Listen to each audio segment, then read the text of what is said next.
Shalom Bapak Ibu Saudara yang diberkati Tuhan. Kebenaran kita hari ini 27 Juli 2024 berjudul Buta Rohani.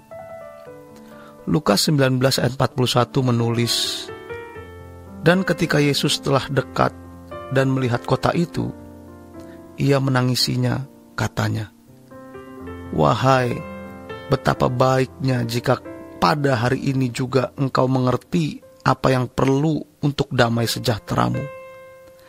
Tetapi sekarang hal itu tersembunyi bagi matamu, sebab akan datang harinya bahwa musuhmu akan mengelilingi engkau dengan kubu, lalu mengepung engkau dan menghimpit engkau dari segala jurusan.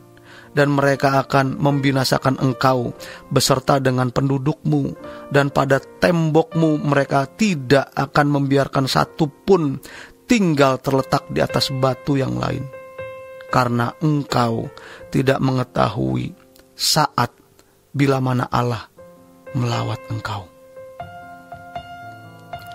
Perkataan Tuhan ini diucapkan 40 tahun sebelum Yerusalem dihancurkan Jenderal Titus dari Roma.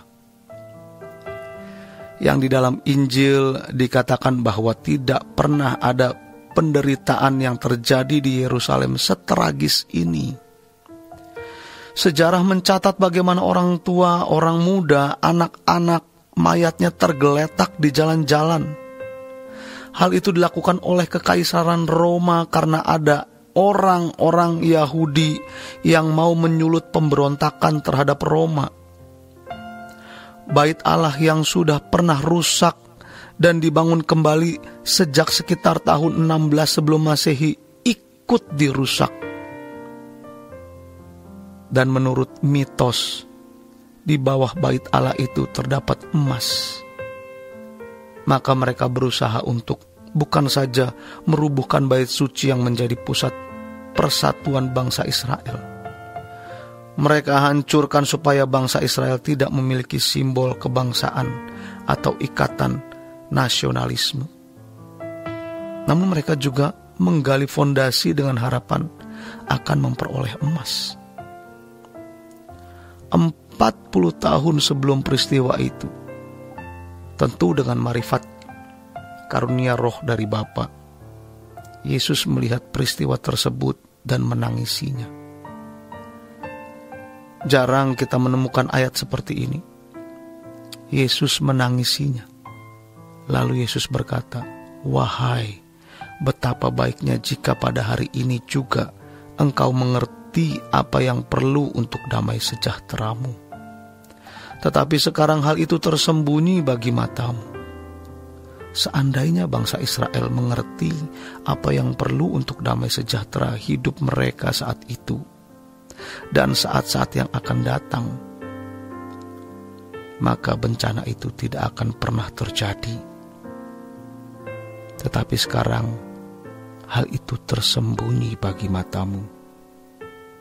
Maksud kata mata di sini bukan mata jasmani, melainkan mata hati atau pengertian. Betapa pentingnya mata. Kita yang memiliki mata normal tidak pernah membayangkan betapa tragisnya orang yang tidak punya mata atau bermasalah dengan matanya, seperti terancam buta.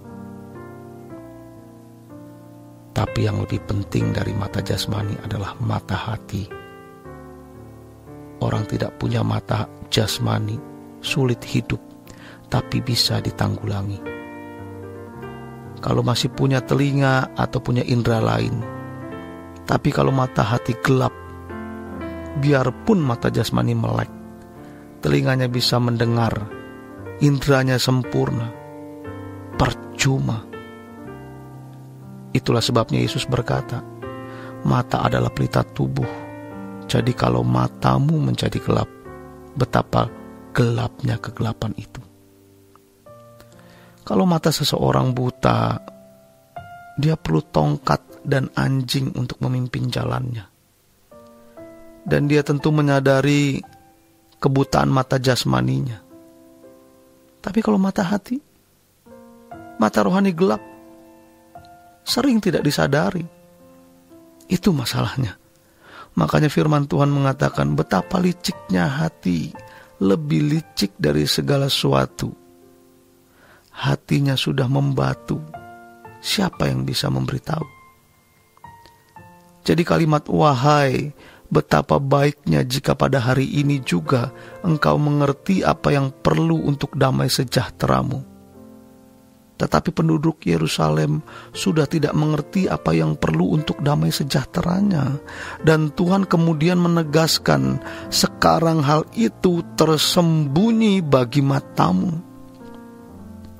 Kebutaan mata jasmani bisa terjadi atas orang yang sakit, yang prosesnya bertahap. Dari bisa melihat, mulai buram, sangat buram, setengah gelap, sampai gelap. Ternyata mata hati kita juga bisa begitu. Kalau kita tidak menjaganya, jadi tidak bisa sekaligus jadi gelap. Lewat proses. Kejahatan manusia itu begitu. Sama dengan kesucian. Ada orang yang makin suci, makin suci, makin suci, sampai bukan tidak mau berbuat dosa, tapi tidak bisa berbuat dosa. Sampai yang namanya point of no return, titik tidak balik. Jadi tidak ada orang bisa beralasan, saya tidak ngerti Tuhan kalau itu salah. Sebab dirinya sendiri yang membuat dirinya tidak mengerti. Gelap dan buta. Oleh sebab itu hati-hatilah. Jangan seperti penduduk Yerusalem yang tidak mengerti apa yang perlu untuk damai sejahtera mereka. Mata hati mereka gelap, yang sampai pada titik tertentu mereka berseru, salibkan dia, salibkan dia. Saat itu mereka sudah ada di titik tidak balik. Jangan sampai hal ini terjadi atas hidup kita. Mengerikan. Maka jangan melawan Tuhan. Mungkin kita bisa berkata, saya tidak melawan Tuhan. Saya ke gereja. Saya melawan orang jahat. Tentu bisa saja. Tapi coba tanyakan, apakah langkah hidup kita dari jam ke jam, dari hari ke hari, berkenan di hadapan Tuhan? Maka kita harus jujur belajar untuk bagaimana ada di hadirat Tuhan setiap saat. Demikian kebenaran kita hari ini. Selamat berjuang untuk tetap ada dalam hadirat Tuhan setiap saat. Tuhan Yesus memberkati. Sola Gracia.